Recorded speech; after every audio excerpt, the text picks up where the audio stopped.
You want me to go? Sure.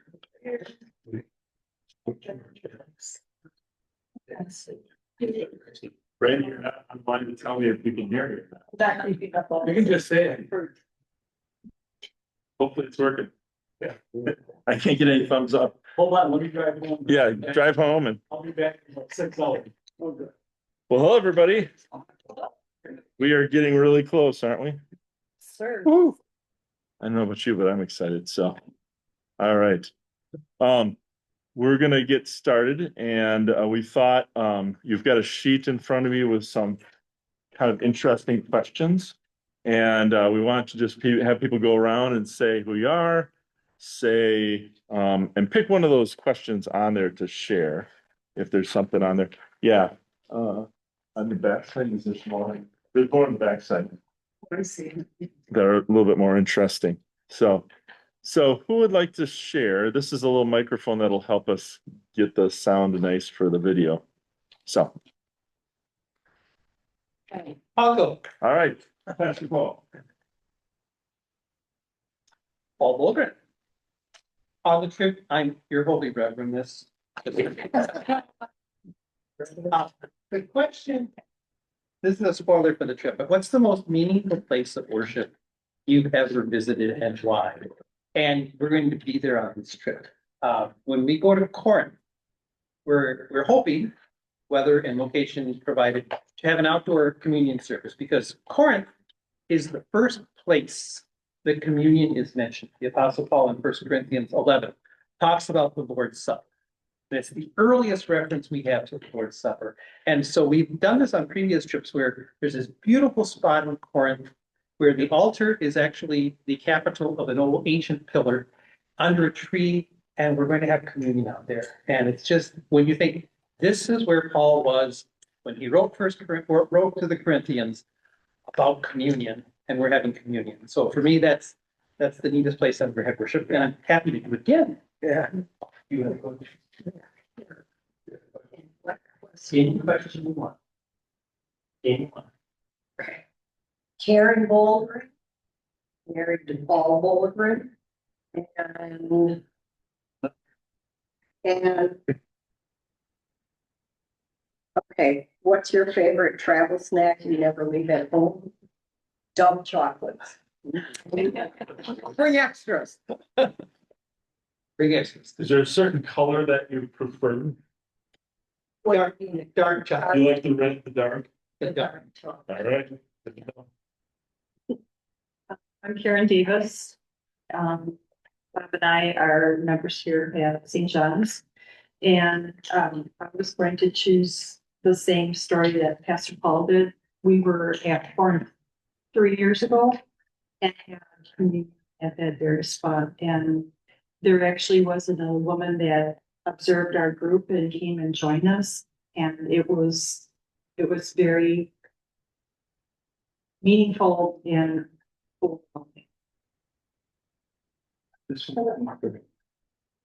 introduce yourself. I'm Davis, married to Karen. This trip is something like I say, like Karen had said, there's so much in our history that, in our faith, that it is so meaningful to actually see places where people have, that we worship and God. And this is one of those trips that I'm able to see again. Excellent. Greece, 57 years ago, was in the Marine Corps, and we actually had a mini landing on Greece. We got to Greece, we ran 3 miles up the beach, 3 miles back to the beach, got on a boat, and to Greece, and 3 miles north of the beach. I'm Don Hintz. I took Pastor Paul's admonition last year seriously, so I started walking for the trip in June of 2024. Jim Truex, member here at St. John's, live in Waukesha. The most unusual place I've traveled, not that far from here, the exact center of the Northern Hemisphere. which is in Poniatowski, Wisconsin, just west of Blossom. So just a weird place. Cool. Hi, Donnie Rub, I'm a member of St. John's. I guess I'm just looking forward to getting out of the country. Just because I've never been. Sure. So, yes, I've been to Mexico and, that I don't consider that to be out of the country.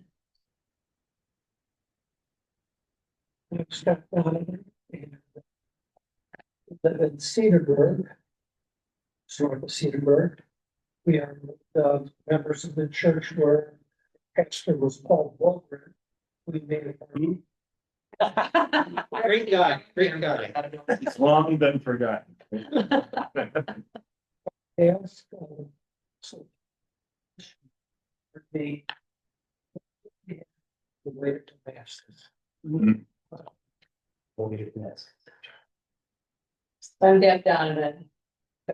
We're young people, church. Cedarburg. And I will say one fun or surprising thing that you may not know about me is that I officiate Paisa. Wow. I had an experience this last Sunday at the church I was preaching at. I'm sitting in the front row and they have a big screen with shot from the back and you could see a bunch of people in the front. And I literally thought to myself, who's that guy in the front row with the gray hair? Wait, that's me. Wow, okay. Yeah. I am Rich Smith. About 2 blocks from here. And as I was telling Gail earlier, we were married here 49 years ago in this room, What was the date? September 17th, tomorrow. Tomorrow. That's 49 tomorrow. Gail Not was, 50 tomorrow. Gail was the organist. Well, that doesn't. And Gail was the organist. They were up there. It was a So, perfect day. What's one thing I'm most looking forward to on this trip? I consider myself a history enthusiast. And to see the Parthenon, Delphi, just the whole 9 yards over there, it's gonna be fantastic. I'll be agog most of the time. It's really cool. Hi, I'm Carol Smith. And for me, what do you hope to learn, feel, or discover? This is our first trip overseas and I've never been to any of these kinds of sites. And so over the years, I've been to plenty of Bible studies and certainly have, sat in sermons, but it's always been in the chair or the pew or around a table where the Bible is open and you're imagining what it feels like at some of these sites and who these people were. So I can't wait to just experience and be in the same places that the Apostle Paul was. That's exciting. And my favorite snack is Lorna Doones. They have to be 6 packs though. What is it?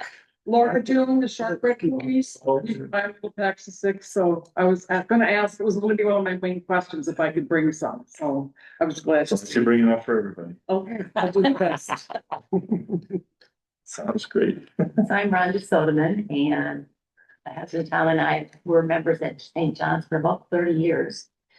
We're currently members at Life in McWanago. And one thing I'm looking forward to most on this trip is to growing in my faith. We went to the trip to Israel and that was just a huge step in growth in my faith. And since then, I've been to more Bible studies and learning more. And I know that this will be the same way because I came home just with this renewed sense of wonder. So I'm Tom Soderman, married to Rhonda. Even Burl. If I could bring one famous person living or deceased in the ships, who would it be and why? I would like to bring the Apostle Paul to this. But I'd like to have him see what everything looks like now and explain to us exactly what it looked like back then. And what his experiences were in each and every city and area that he went to preach in. So it'd be fun to have him along with us. It's a great answer. I'm Randy Anthony, I'm the mentor. This is my wife Erica. And the most surprising place I ever visited was San Luis, Erica, with Dyson.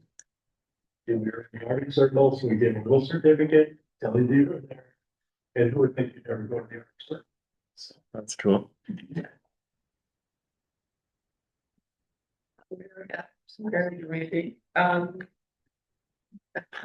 Best friend is Sally. Yeah. Um, just visiting northern Turkey will be interesting. Um, Seeing that will be interesting. Sailing here. And we're ready to fly. But another place was Israel. I really, really enjoyed that. It's a different experience today. Sure. Biggest surprising thing people may not know about me. I only have one pair of long pants and I refuse to wear them. They're actually there. I was gonna say, you can bring them. Just thinking, he's gotta bring the bottom half. That's a guy, zip up the down. Great, and see places that you were, was in Israel. And they mentioned that like it was just Holy Land, but the different church was truly amazing to stay at Christmas Lutheran Church in Bethlehem. And to be able to stay right at that, their complex and to attend worship and realize the same last windows that Jesus was representing his family, the refugees as well.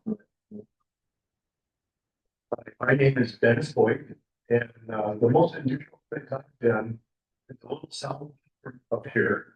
And the opposite place that these guys went, and right. Sure. I try to avoid the cold places. Did we go in the drink? Gail, did you go? Oh, you won't be.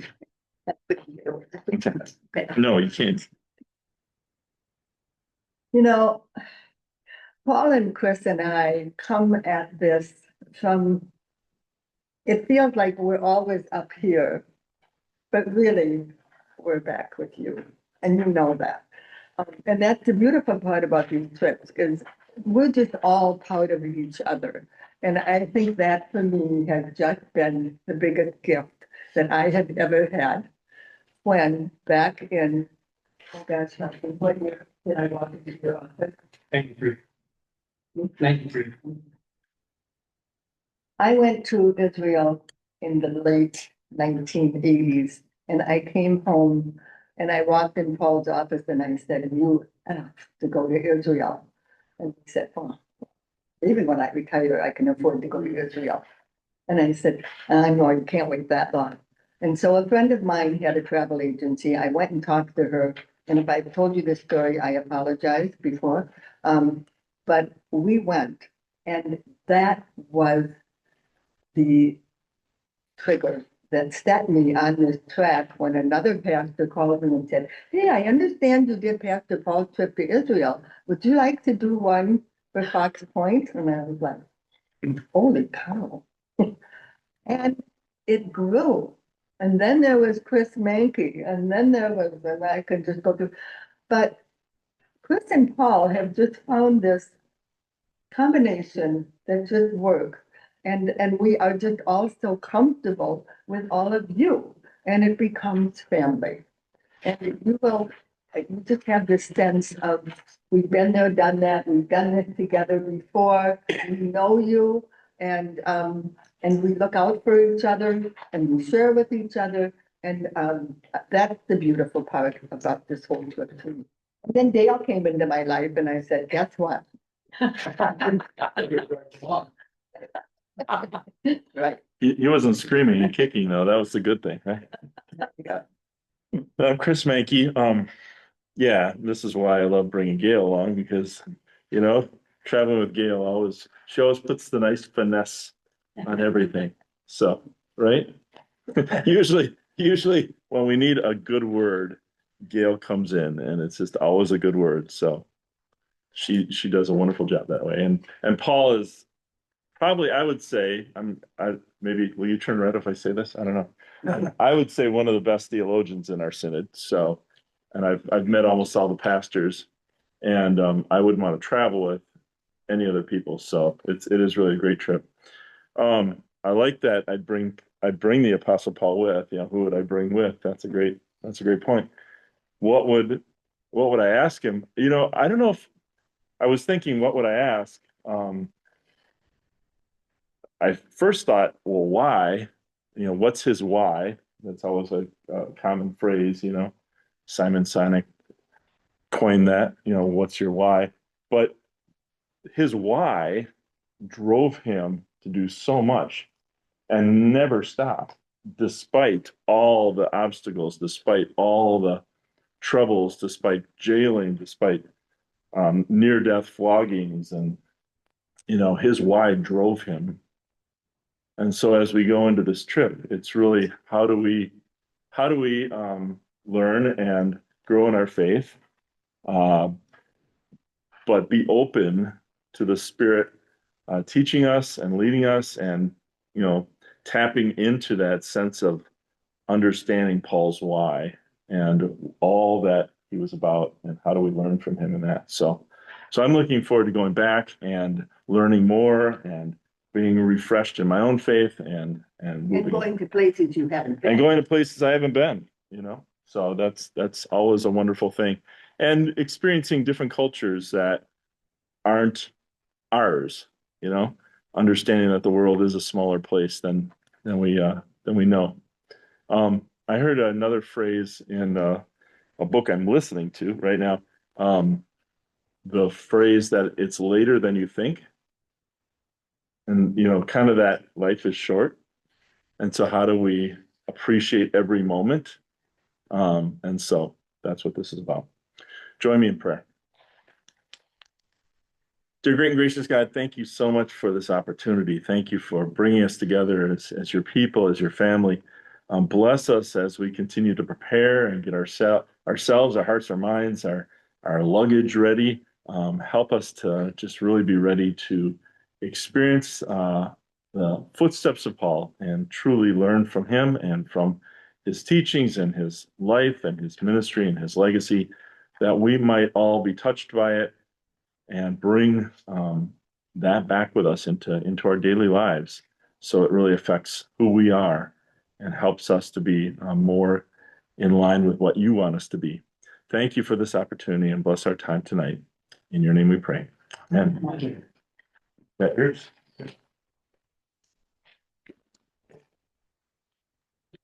Chris and Gail do all the logistical planning, which I'm very thankful. I get to be invited on trip.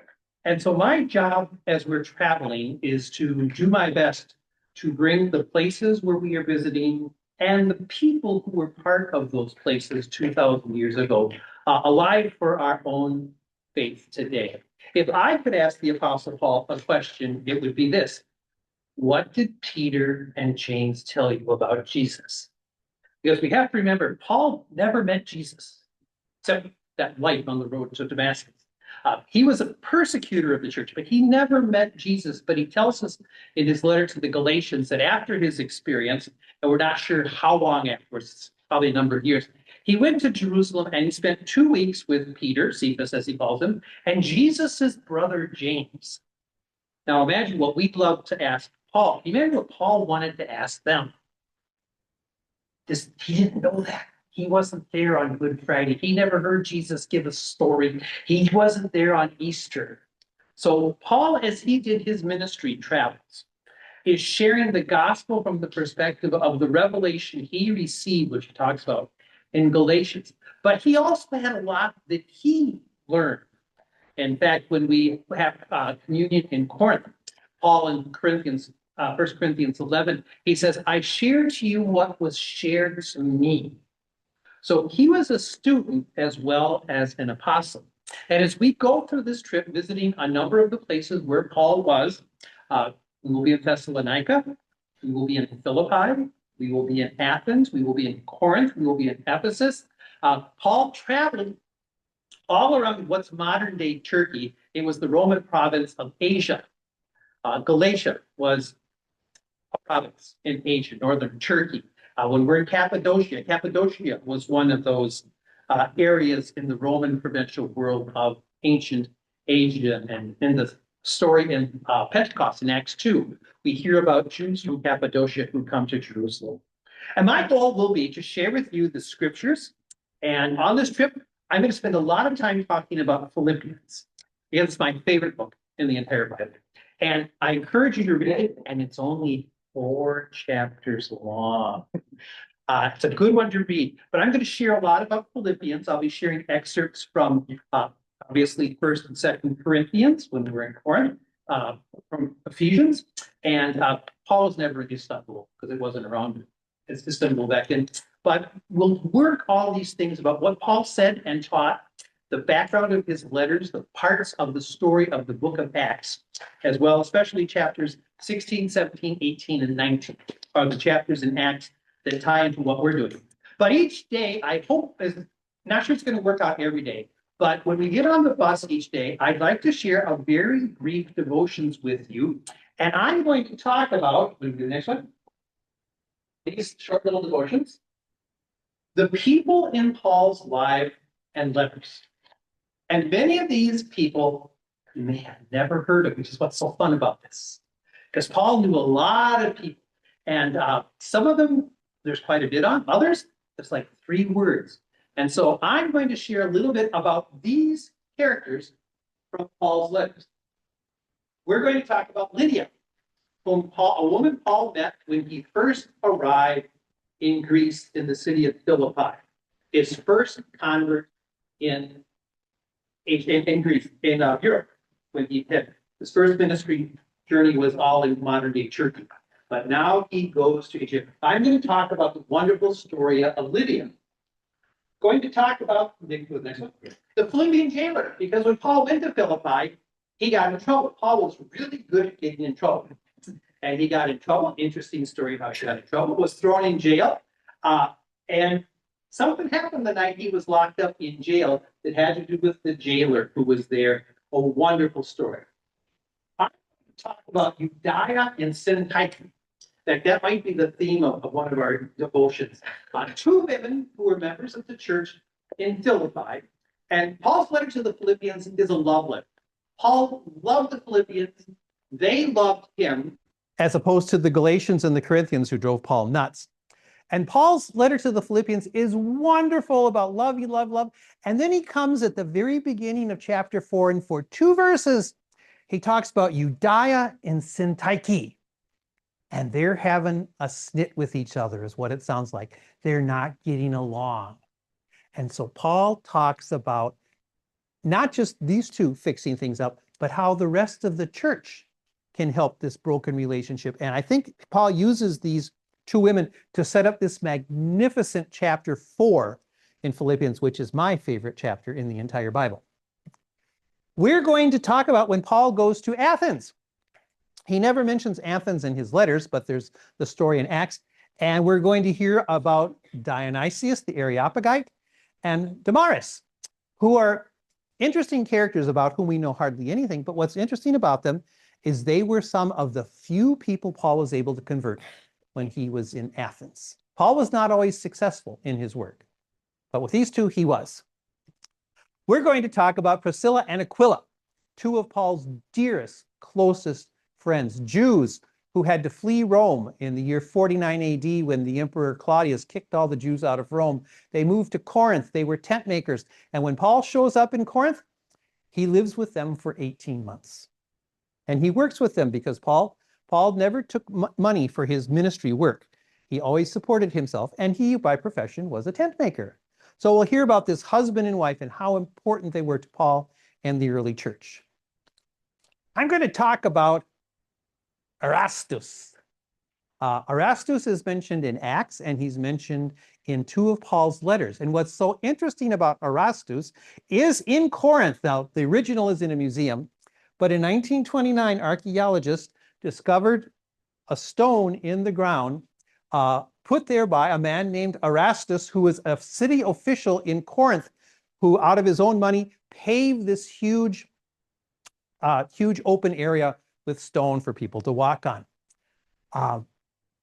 We think the Erastus who put this stone in is the Erastus who knew Paul and was a friend of his and was a missionary or was a supporter of him in the ministry, as well as a Roman official.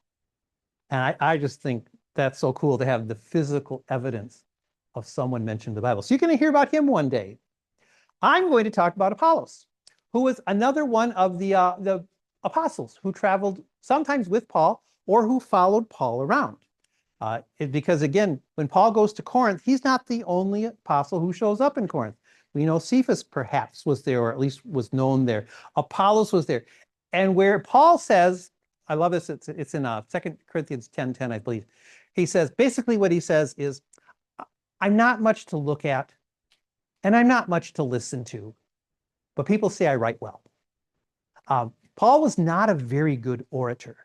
In fact, there's in one story in the book of Acts, he gives a sermon that is 6 hours long, that is so long, a little kid sitting in a window falls asleep, falls out of the window and dies. Paul raises him from the dead, just so you know it turns out happy. But I'm going to talk a little bit about Apollos, who was known to Paul and was also known to the Corinthians. Chloe. Paul in 1 Corinthians chapter 1, where there's all kinds of trouble in the church, he says this, I have heard from Chloe's people about what's going on, and I'm not happy. Chloe was a member of the church who got word to Paul about the things going on in the church. Not a gossip, but who had a care for the church, a concern for the church, and she shares that with Paul. So we're going to hear about Chloe. And then Stephanas, mentioned twice in Paul's letters. We don't know much about them, except Paul baptized him and his family. And that's important. And then finally, when we get to Ephesus, I'm going to talk about Demetrius, who was not a friend of Paul's. Demetrius was a silversmith, and you'll hear all about the temple of Artemis in Corinth, or in Ephesus, and one of the 7 wonders of the ancient world. And just as if you go someplace and you like to buy trinkets when you like to shop and buy stuff, when people would go to Ephesus in the ancient world, they would buy little silver statues of the goddess Diana, the Roman version, or Artemis, and they would sell these. And Demetrius was a silversmith who made these little statues and sold them to the tourists coming to the great temple of Artemis. And when Paul shows up, Paul converts so many people that business falls off, and Demetrius leads a riot where Paul is arrested.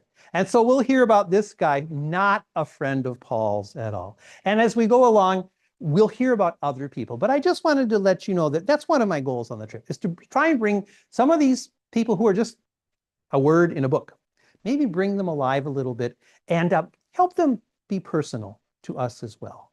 I hope on the trip to have at least 2 communion services, one in Corinth, one we hope to have in Ephesus. We can have some other times as well of a brief worship. And then a number of times during the trip, we'll take time in the evening to get together and talk about anything and everything that, that you've experienced, that you want to know about, that you'd like to share, just so we have lots and lots of time to talk about our faith, focusing on the letters of Paul and those stories from Acts. So that's going to be my goal for the trip for all of you. Look forward to doing it. You can applaud. No, he said I was one of the best theologians in the Synod, not the outside. I don't think it's worth it. Okay, thanks. Let's see. Let me just stop this. And put that back. Install tonight. Okay. All right. You've got your sheets of like details. This is from the company, things that they want to make sure we know. I'll let you hold that for future reference. So it does have the airline schedule on there. It has our hotels. It's got the all the websites for each one of them. This is, and I'll be sending this document out as an electronic form too, if you want to pass it on to family, so they could have it and know where we are. The emergency phone numbers for each of the hotels are right there on the right. So those are all good things to have. It gives you how to dial from the US, those kind of things if you need to get in touch. This might be a good place to talk about cell phones and iPads. I always think it's a good thing to just call your carrier for your phone and just say, I'm going to be doing this. These are the dates. Is there any special plan you want me on or that you would encourage me to use? I know there's each different carrier has different deals and that kind of thing. Anybody have one that they really appreciate or want to talk about? I don't know what you guys normally do. You go in airplane mode. Okay. So, We have the AT&T Day Pass, which is, it was $10 a day if you use it. yeah, I use Verizon and they've got about a $10 a day. And once you go over your data usage, you start to get slowed down and that kind of thing. Okay. So call the carriers, ask them what they have. Yeah. And some of the new phones, I know the new iPhone that's coming out Friday. I know they talk about eSIMs and you can even change the SIM over to be that country and stuff like that. Talk with your carriers, ask them what would be helpful. If you want to use it, if you just want to go on airplane mode and stay off it, there will be Wi-Fi everywhere we go. I think on the bus had it before. It wasn't great on the bus, but it'll get you emails and things like that. You can't watch videos and YouTube and stuff like that, but something to think about. Any questions about that? All right. So I just always encourage you to call your carrier. And like we said, Wi-Fi will be where every hotel will have it, and it's just a necessity. So we have 2 hotels, but the group is in one, and then a few of us are in the second one. So Gail is leading the second group with the Arcadia. We will all get to experience the Arcadia a little bit and see the view, which is to die for. So just a wonderful, we don't want anybody dying there, but it's a really great view. And I think we'll have our last gathering there. So it'll be a nice chance. So we'll all see it, but a few people will be staying there, and that was an option that we asked about. Any other questions with that? No. Okay. Weather, it's October. Last time we were there, we went in the hottest time of the year in July, and we had to operate in the morning for everything just to stay cool. This will be much better. It should be fairly similar to what it is here, just a hair cool. And so layers, having a light jacket that you can always pull off, things like that. You probably won't need your pair of pants, but that kind of thing. But the trick with all of this is to be comfortable, right? You don't have to dress up to impress anyone. We want you to be comfortable. Whatever comfortable means for you, do that. And especially think about shoes. I think we've talked about this before. That's one of the key things. Make sure you've got just comfortable shoes and that you've broken them in, right? I think, was it Don that said you took it to heart last time? It really is a helpful thing to start walking. If you're not somebody that does that regularly, start doing that before we go. 2-mile walk, go out in the morning, whatever the time works for you. A little bit of walking every day is going to get you ready for this trip. And I don't want to say overdo it, but just get yourself used to, because we always say even just going through the airport is a mile walk. It just is. So the more you do this, I forget if we tracked how many miles we did last time, but not so much. But it's probably a couple miles a day. Even though we're using the buses everywhere, you get off and you have to walk. Walking down the main is it Carta for Ephesus? Going down the main road, it's a bit of a walk. So if you start doing that, you'll be happy about that, and then you'll be more ready for this trip. So something to think about. This group doesn't look like they're gonna have any problem. Right. We should be good. So just it helps everybody to kind of do that. Shoes have to match my outfit. Well, that's up to you. These shoes are boring gray. We have to go out shop, get some new shoes. Told us when we walked. Break them in before we go. You got to break them in. Make sure you look good and feel comfortable. Yes. I noticed on most trips, most people have their sneakers, their Most people wear tennis shoes, Nikes or their whatever kind you have. just as long as they match your outfit, that's it. Well. Yes. Yep. Yeah. He said that, yeah.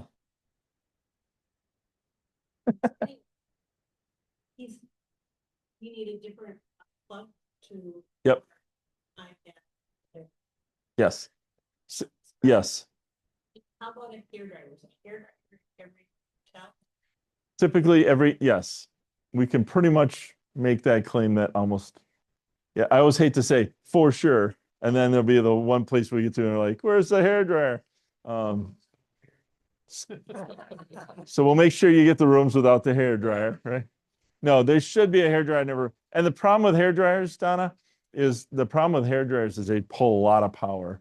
And so that's the problem with bringing them is they really do. So most of those are like actually hardwired into the wall and are, you know, ready to go for that. But yeah, you want to have a converter, you will not go matching shoes, hairdryer, right? The crucial things. But when you think about, does everyone have a European converter? So that's helpful. If you haven't bought one in a while, they've got nice ones now with USB plugs and that's really helpful and multiples of those. And so you can plug multiple things in. So, and they're pretty cheap. But think about doing it. I think you can make a distinction between converter and adapter. You want to speak about that? The adapter, they goes in their plug and then you put your plug into it. That's an adapter. A converter converts the, what do you call it? Dale help with your. Thank you. So if you bring like your laptop with and you're plugging in your laptop, you're converting it to their type of plug. So they have theirs are just like two round pins that go in. So they look like just two round pins that go in the wall. But then your converter gives you the 3 or the 2 that we would normally use. So it allows us to be able to plug our stuff into their wall. But it's also changing the voltage. So it's also doing that work because we're not on the same voltage. So. One that David had bought us, that just put in USB. And USB is nice too for those. So that's partly a good question to think about. Well, what do I want to bring? Am I bringing my hairdryer? Am I bringing a laptop that needs, you know, more of a plug? Am I bringing, I don't know what, your CPAP machines? Charge your cell phone charger. Okay, yes.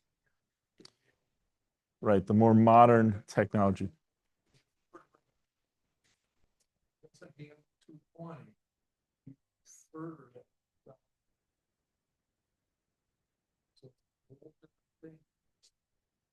Don't bring your curling irons. The adapter was plugged it in. It started on fire. Or when Pastor Chris got to Africa and he plugged in his high-speed battery charger into the wall and watched the whole thing light up on fire. That was fun. Cell phone chargers, laptop chargers, It'll actually convert it. so you just need. If you're doing phones, iPads, and laptops, it's not going to be a concern. So when you start getting into the higher stuff like the curling irons, the high hair dryers, that's when it becomes more of an issue. Bring your vacuum cleaners. What's that? Sure. Also. Bought this thing that has the USB. Mm-hmm. And so we'll bring cords, we just put USB. If that's what you're doing, you're good. You're good. I'm going to send you out, I think I put it in the sheet last time, a to-do list that had some suggestions, an Amazon suggestion, but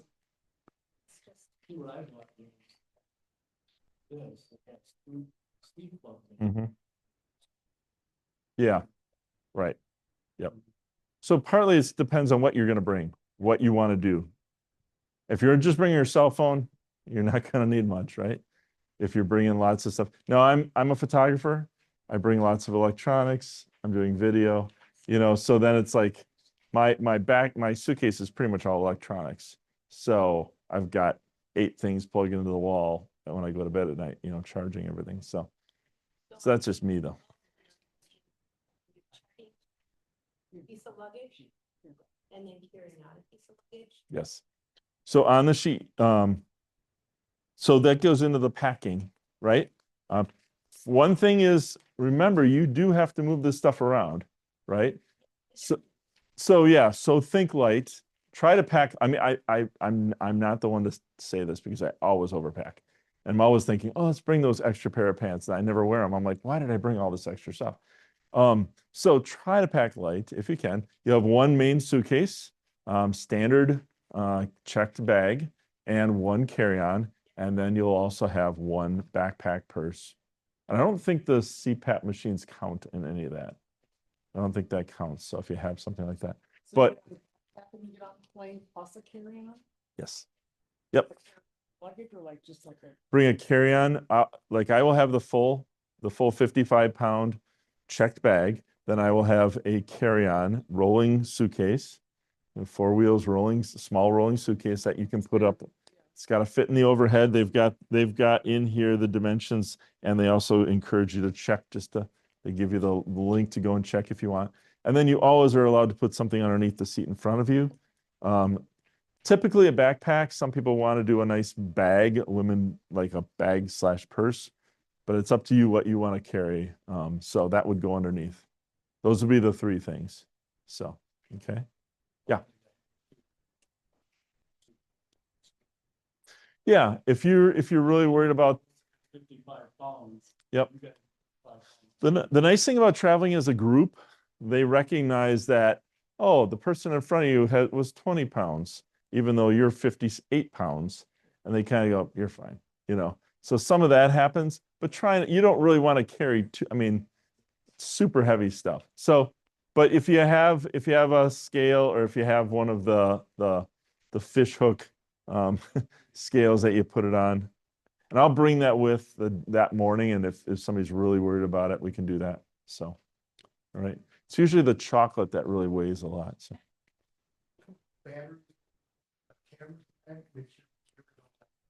Yes. Yep. You have to be able to access your lithium batteries.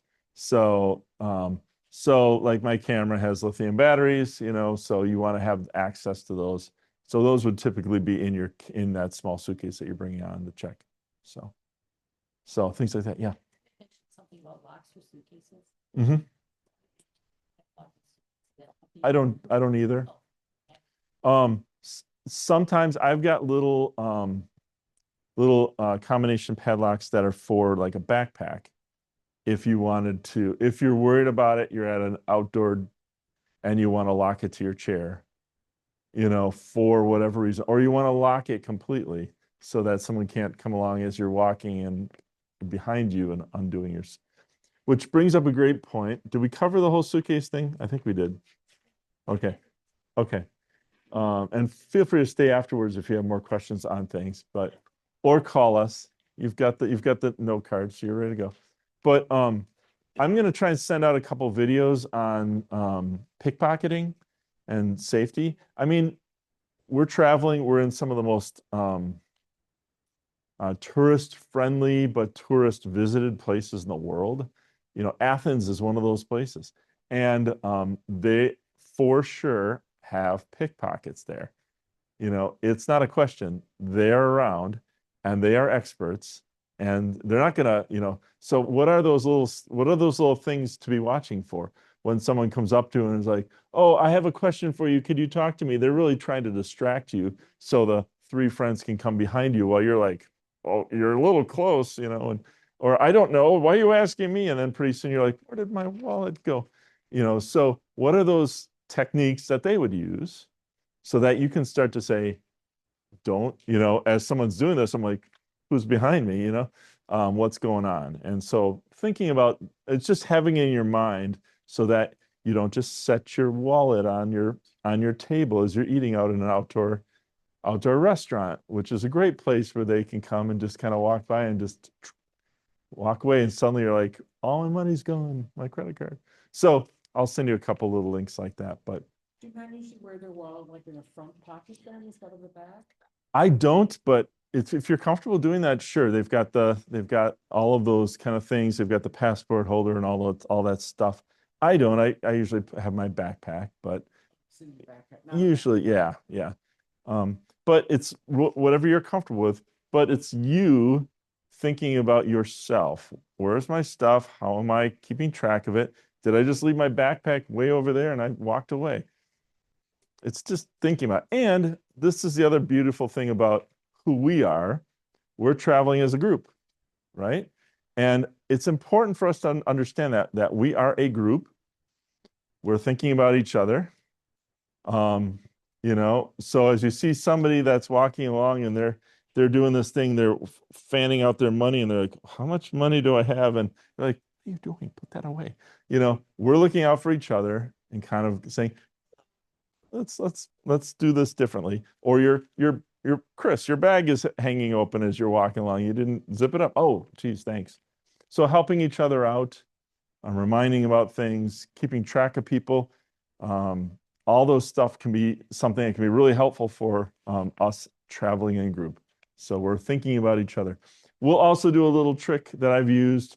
I started doing this on my youth mission trips 30 years ago, where we'll have little pods. So like 4 or 5 of you will be a pod. And so instead of counting off to 31 every time, which takes forever, we'll say, okay, find your groups.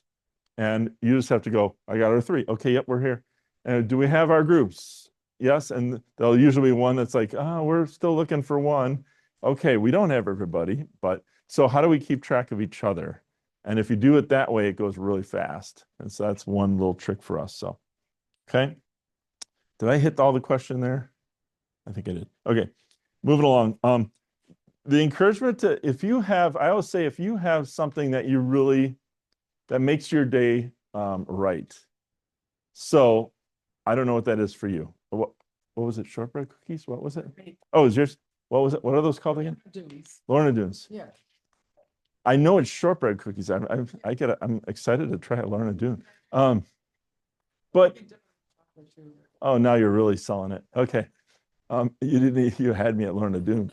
So, but bring it along. So gum, having just a little bit of gum for me just kind of refreshes me. I don't want to chew it the whole day, but just, a little bit of that.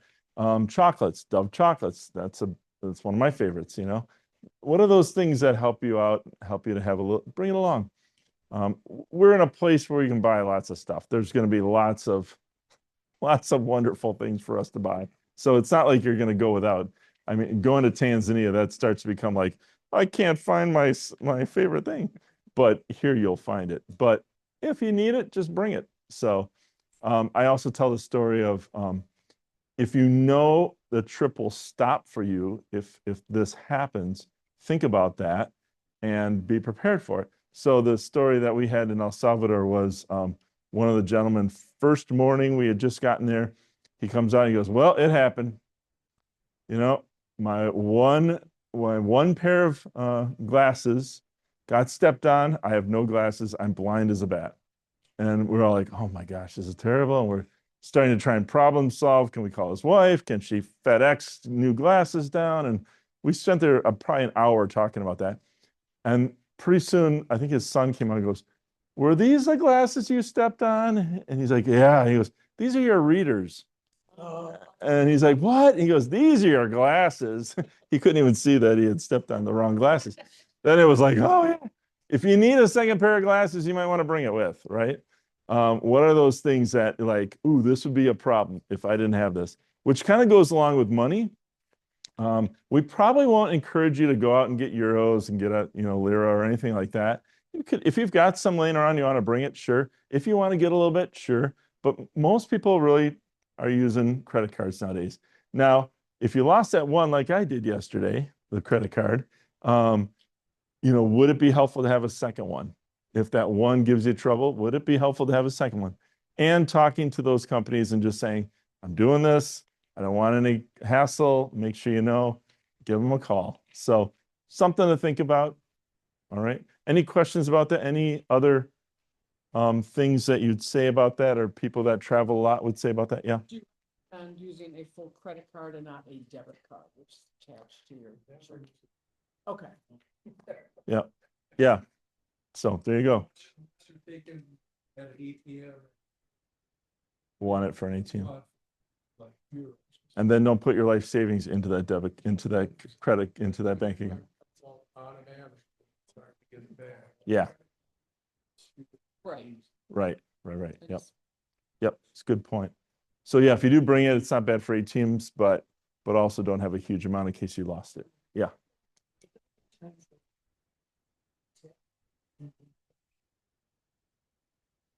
Only, so most of our meals, breakfast and dinner are covered, you know. We say that the lunch is more on our own. And so if you're at a restaurant and want to tip, although Europe, they don't really tip. I mean, it's not the same, like, it's not this pressure to tip it everywhere you go nowadays here, you know. I just got my sandwich. You want me to tip you for handing me my sandwich?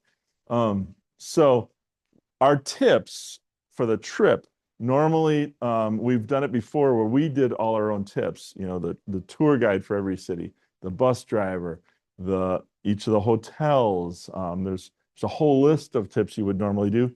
We made sure they included that in our trip, so we don't have to do that. So the company is handling all of that. Now, having said that, if we have a bus driver that's just fantastic and is really the entertainment for the whole trip, you know, and we love them. If you want to give a tip, sure. You know, if you want a tip, that's up to you. We're not going to say, you should really kick it in there. The tips are covered, but if you want to, and you had great service and you want to give a little extra, that's great. People accept dollars everywhere. I mean, yes, euros are what they use to purchase things. Will they turn on a dollar? No. So dollars are accepted everywhere. So sure. Yeah. You probably won't even use lira. We probably won't do much of that. Everybody uses credit card. You go into the Grand Bazaar. I mean, you're buying your treats.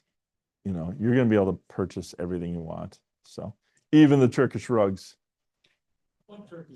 Come on, that was your cue. We'll have fun with the Turkish rugs. We'll probably do something. If nobody wants to, we won't do it, but it is a great experience to go into a Turkish rug shop and see how it's made. And it's an entertainment thing. They usually give you a glass of wine, which I'm always like, they want you to spill on this thing. I think is what it is. So they're just hoping you'll spill. So done. Small change. Get off the bus. Yeah, every so often you have to buy to get into the bathrooms, but so yeah. So usually it's like a €1 kind of thing, or yeah. And then yeah, we'll have those opportunities. If you want to get a little bit, I wouldn't go crazy on it though. I guess is the point. Right? Okay. Water at the hotel every morning. Do you buy it there? Do they give them out? Typically the bus has it also. So, and then with the bus, what they do is they've got like a refrigerator on the bus with water. Those are usually not complimentary. Those are more like, it's $1, €1 and yeah. Sometimes you'll just say, I'm going to give you 20 and I'll just keep taking it. And they're like, yeah, sure. I mean, yeah, that's typically what it's been for us. So, but the recommendation is you can bring a water bottle and fill it as we go, you know, if you want to bring that with, that kind of thing. You should have a refrigerator in your room. If you take those things out, you're paying for them, right?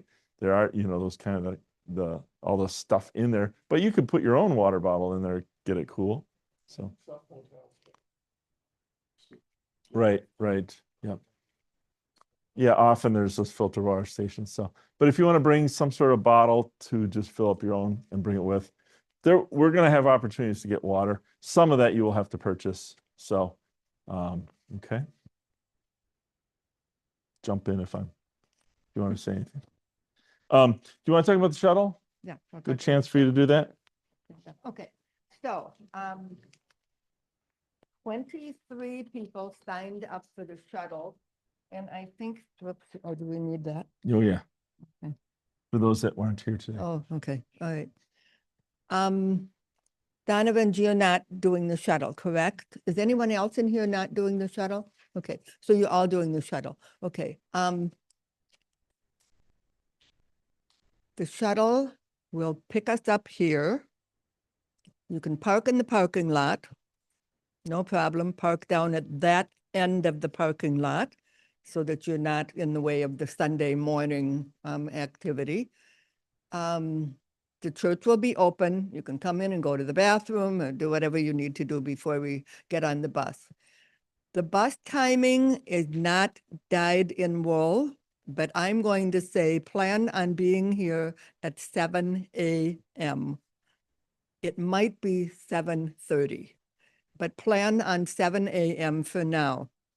The shuttle will, the cost of the shuttle will be $75 per person, round trip. So they will pick us up at O'Hare when we come back and bring us back here to St. John's. I am putting that charge on my credit card. I don't want to pay for your shuttle.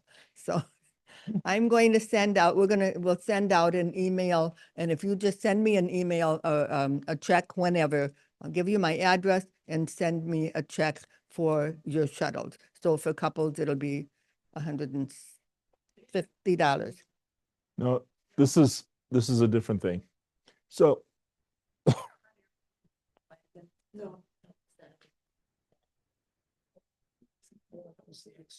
that was the euro cost.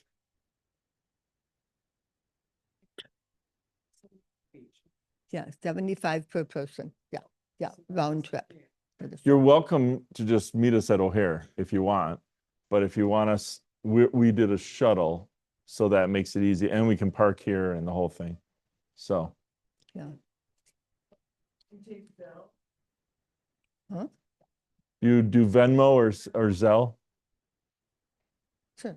You have Venmo? No, I don't. You want- No, yeah, Venmo, no, I don't, no. And I don't have a credit Cash or card check? acceptance. So if you Yeah. have a problem, let me know. I take cash. Whatever, yeah, The right. universal credits. Yeah, If they have their checkbooks, they can do that tonight. sure. I'll be happy to. Gail Rennie. Me, Gail Rennie, yeah. So she's putting it on her credit card. Yeah, and if you're at church and you want to just give it to me at church, you can do that too. No problem. Okay, all right, yeah. Any questions about the shuttle? It works really well. Says on here that we take off at 11:25. Right. Be at the airport 3 hours early.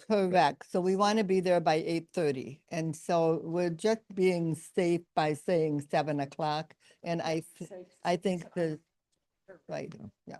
Yeah. It is, It should work out well. Business traffic. right. Mhm. Yeah, okay. Don't worry about stuff like that. And if the shuttle company changes it, I will let you know. But think 7 o'clock and then we'll change it and we will let you know if it changes. You're welcome to come here earlier if you want. And But- the doors will be open, so it'll The be. main the- doors. The doors on the east side of church will be open. So, Yeah, doors will be open. Okay, all right. You were talking about backpacks and all of that kind of stuff. You each have 2 luggage tags. I don't know how many you took, but you should each have 2. You can take more if you want. The encouragement is a suitcase, which you're going to check. You're not going to check 2 suitcases because they're not going to let you do that unless you want to pay for it. and your backpack or your carry-on or whatever. So those are the intentions of the luggage tags. The intention also is that you have no more than 2 major pieces of luggage. We're a group, and when you start adding up all that luggage, it gets to be a mess. It just gets messy. So try and limit your wardrobe to a sensible amount of clothing. And you don't need to take 2 huge suitcases with the latest fashions, because we're not all going to be in the latest fashions. One set of shoes that matches everything. Yeah, right, right. And also, lately on trips, I have seen a lot of women with the crossbody purses. I mean, that's just been what I've seen so much of.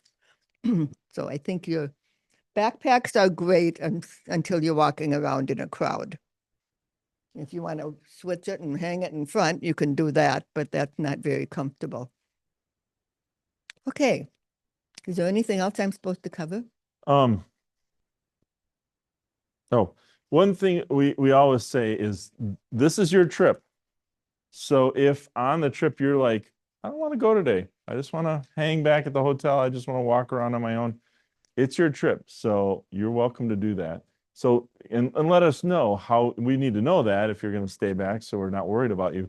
But, you know, that's important to know. And keep us informed how you're doing. We'll talk about this as we go. So that's always important to let us know how you're doing. If you're having a rough time for whatever reason, we had one of our Israel trips, a lot of us got all sorts of stuff going on, and you know, I was one of them. You know, just keep it informed, keep us all informed how you're doing, if you need to just rest more or whatever. We're usually done around 5 in the afternoon, and usually people have the evening kind of rest a little bit more. So, all right. Numbers to give a family member, one of yours or this? So yep, and they actually sent me a note like as I was coming here tonight that this number is wrong. So I'm going to get you a new sheet. I'm going to send that to you. I'm going to emphasize what those numbers are. We'll give you our cell numbers too. So that kind of goes along with that directory that we had with the photo directory. If you haven't given me one yet, please do so. If you want me to just take one against the wall here tonight, I can do that too, just to get something in there. But in that directory, we can have emails, phone numbers, and so you could pull it up even in Turkey. If you're like, I need to call this person, you can pull it up and you'll have that information right there, which is helpful. And we can give that out to family members if they need to call somebody and, you know, my parents aren't answering, I'm going to call the, you know, the other leaders on the trip or whatever. So, so that can be helpful. Would you like to address the luggage when it arrives at the hotel and the bus? What would we say? Huh? I mean, the bus driver is helping us put it on and take it off. So that's something we did opt more for us handling our own luggage. Some places, we've done this trip before where they bring everything up to the rooms. And then the night before not the night before, that would be way too early. The morning of, you'd put it outside your room and they come and get it. We always feel like, first of all, you've got your stuff. The bus driver will pull it off for you, but when you have it, you kind of want to just take it, right? And so we've kind of opted for more of we're just going to take it to our rooms and then bring it down in the morning. We'll remind you of this too at the devotion time, but not to put outside. That was the past practice, but we felt like it's just easier. If you need help though, if you are somebody, maybe you throw your back out right before. I mean, I've done that before. And you just it would be really helpful to have one of the bellhops help me bring it down. And we can talk to the hotel about that and have that happen if you need help. But I think we kind of felt like this was a pretty strong group, and it's like, I think we're fine doing that. And then you've got control of your stuff and you're not worried about, I was always nervous leaving my suitcase out and be like waiting to see it. There it is. Okay, it came down. Somebody didn't walk away with it, you know, in between. So that's kind of what you're talking about, right? Kind of a security feel, a secure feeling to know that you have seen your luggage and you've taken it down and you've taken it up. I like that. I don't like to sit in my room waiting so that I can brush my teeth and, you know, put a clean t-shirt on. I don't want to. Yeah. So this works. And yeah. It helps with it. Pretty good. And that seems to be the way a lot of groups, the travel is going, the change in that we've noticed. Questions? Yep. So on your. Mhm. We will already be there. Yeah. There they come to the airport. Be taking off from the airport to tour. Are you No. going to the airport to the- We should be going to the hotel. So Are you landing, are you staying in Istanbul or are you going on to Thessalonica? We're gonna be. Then you need to meet us at the airport when we land. With, and then we go off. And then you got your luggage with you. Well, we're gonna have, she's staying at that. Oh, you're at the same hotel. Oh, then you don't have to worry. Oh, that's perfect. Yeah, Oh, so should we yeah. come to the airport? probably not. Did you think? I- To the airport, to the- We'll double check that. Yeah, I wasn't sure if you were gonna like hit the ground running and start doing. That things, might get be to what the airport happens And is- jump on the bus with you. Yeah, Yeah. Let's, why don't we find out? okay, I'll make it my Thank you. responsibility to find that out. Okay. Okay, I'll find out. Yeah, if we're going to the hotel, then it wouldn't make sense for you to. But yeah, if we end up I mean, it kind of depends. Right. And sometimes it does happen. You just get going on stuff. So other times it's been a long flight. We want to go rest. Yep.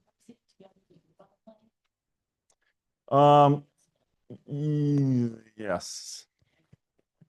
Yes. So you should be with a spouse. If your names line up, I think that was what we found out. I think, should we send out something about checking and looking at that like you did? We'll send out something where you can go and look at the list and see where everybody is. If it's an issue, you can ask for changes.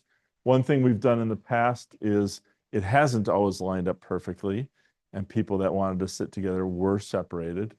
We've done a thing where we then went, okay, well, what if these people moved around and we swapped places, and that generally worked. If you're like, I'm okay being away from them for a little while, then that's fine too. But it just depends on who you are and how comfortable you are traveling. And we're all flying to the same place and, that kind of thing. Perfectly wet and Scott Beats for Dale and I, because our last names are not the same. Well, then they'll just throw you and split you. There'll be a couple sitting here, and then you'll be sitting next to them. Someplace else. And so we just didn't want to have to deal with that. So in order to change the seats, I picked comfort seats. They were $80 a piece for each flight. So what I got in comfort for international over and international. So that's $160 per extra to know that we will be sitting next to each other on the floor. It would work. See if it would be put into or not. No. Will not be put in comfort. As my daughter calls it, get back. Although we're closer to the front. You said we're closer to the bulkhead. Yeah. That's pretty close to the. So we can send you a list and you can take a look at that. People can. Okay. Yeah. So this is our first time traveling internationally. Mhm. I have visions of, stop, give your passport, or you have something on you shouldn't be wearing, or something. So we'll just kind of follow Yep. somebody who's done this before, and you're gonna tell us, take your passport out now, put it away. We're going to haze you the whole time. Um, We're going to be the ones that say, stop. Alto. Yeah, I mean, No. the whole customs thing, that's on the way back. We'll help with all that. They're in customs line for so long that by the time you get up there, you'll be indoctrinated and know exactly what you do. And you'll be watching the people in front of you. Yeah. So we don't give you our passport to show to somebody to get there. We have that on. Keep it with you. Yes. On the bus, unless they show their passport. Okay. We're gonna. Only carry your passport everywhere you go. No, I usually leave it in the room.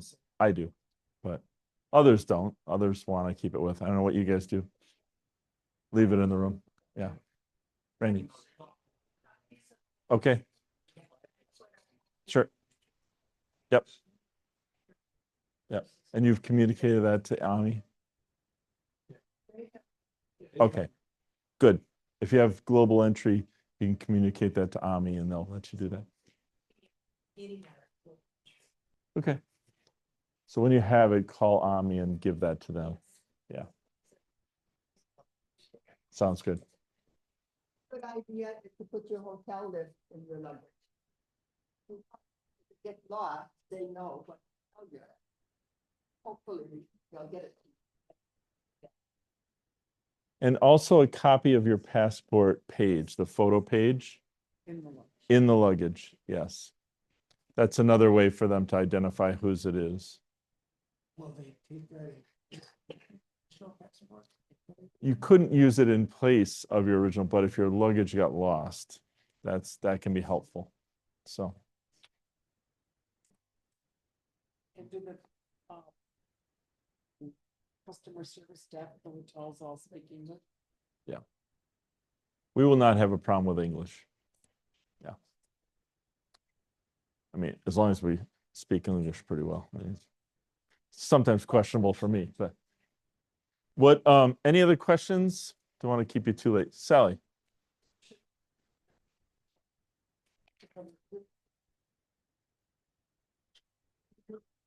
Did we? In the mosque? Did we? I would think in Hagia Sophia, the Blue Mosque. Yeah, it can just be something that, That in sacred places, I just, but it's a little bit different, you know, but. Is it the rainy season? You know? I don't think so. You know? You won't. I don't think it is. It's just a little cooler. And you never know. So there's a chance of rain, it says. Well, that's every day, you know. So any other questions? We're happy to answer questions from now until we leave or even while we're on the trip. So but yeah, don't want to keep you too late. Feel free to stay a little longer. Pens are complimentary of Outreach for Hope. So if you want a second one, help yourself. Pastor Paul, would you want to close us in prayer?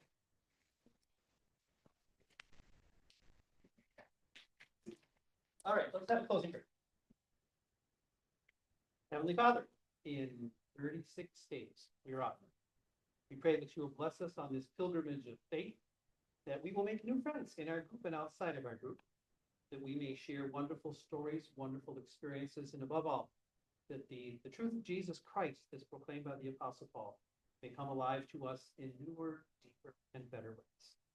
So look after us as we prepare for this journey, and may you truly be with us, leading us, guiding us, and inspiring us as we walk in the footsteps of the Apostle Paul. Amen. Thanks, everyone. Looking forward to traveling with you. It's gonna be good. Pick up some chairs here. Oh, thank goodness. All right.